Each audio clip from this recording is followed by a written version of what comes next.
समूरी सिंध अंदर municipal committees के सफ़ाई सुथराई के हवाले से ॾिसूं था त संदसि का बि बेहतर कारकर्दगी नज़र नथी अचे। अहिड़ो ई हाल म्यूनिसिपल कमेटी मीरपुर माथेलो जो भी आहे।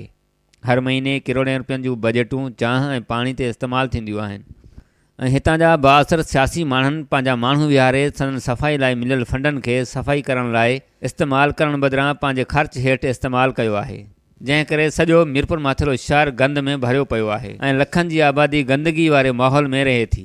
हिकु त शहर जूं अक्सर कॉलोनियूं ऐं पाड़ा गंद किचिरे जे ढेरनि में वरतल आहिनि, जंहिं ॿिए तरफ़ नज़र विझूं था त सफ़ाई सुथराई जे हवाले सां हालत इंतिहाई ख़राबु आहे। ॿियो त समूरा सरकारी ऐं प्राइवेट इदारा बि गंदगी जे वार चढ़ियल आहिनि, जंहिंमें तफ़री गाहूं, मस्जिदूं, स्कूल, इस्पतालूं, पुलिस हेडक्वार्टर ऐं बाज़ारूं शामिल आहिनि। अहिड़नि हंधनि ते शागिर्दनि, शागिर्दियाणियुनि, मुलाज़िमनि, मरीज़नि, निमाज़िन ऐं शहरनि जो अचण वञणु थींदो रहंदो आहे। अहिड़नि इदारनि ॿाहिरां ख़ूबसूरत ऐं साफ़ सुथरो माहौल हुअणु घुरिजे, पर नाहे। समूरनि हंधनि ते ॿाहिरां गंद ऐं बदबू हूंदी आहे ऐं अंदरि दाख़िल थियण वक़्तु गंद किचिरे जो मुंहुं ॾिसणो पवे थो। 2014 में ड्रेनेज खे बहितर करण जो कमु शुरू कयो वियो हो, जेको 8 साल गुज़रण बावजूदु अञा ताईं मुकमल न कयो वियो आहे ऐं जेको कमु हिन महिल ताईं कयो वियो आहे उहो बि कमु नाक़िस ऐं गैर मयारी आहे।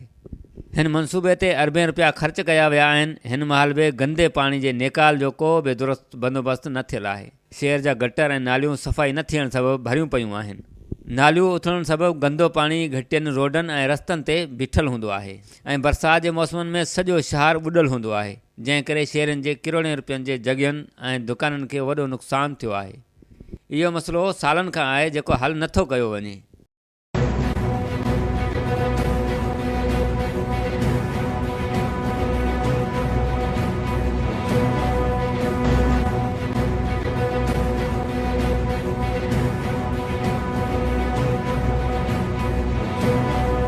नाज़रीन, DC घोटकी खे घुर्जे त म्यूनिसिपल कमेटी अंदरि सियासी मुदाख़लत रोके इदारे अंदरि थींदड़ करप्शन जो नोटिस वरितो वञे। मुसलसल गैर हाज़ुर रहंदड़ CMO सुमैत अमले खे ड्यूटी करण जो सख़्ती सां पाबंद बणायो वञे। मीरपुर माथेलो शहर अंदरि सफ़ाई जो अमल ऐं ड्रेनेज जो निज़ाम जल्द खां जल्द बहितर करायो वञे त जीअं शहरी साफ़ सुथरे माहौल में पंहिंजूं ज़िंदगियूं गुज़ारे सघनि।